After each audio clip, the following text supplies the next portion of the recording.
Pausa. Nossa, o neném gosta da voz dele, credo.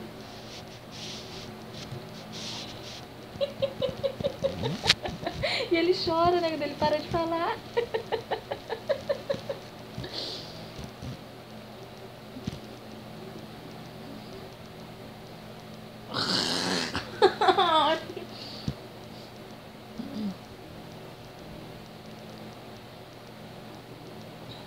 Nunca mais quero peixe cru. É sushi, ué.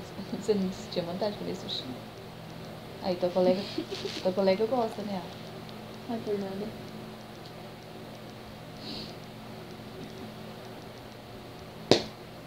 Jesus, como é que gosta disso?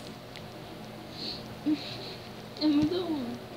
Ela tá chegando perto.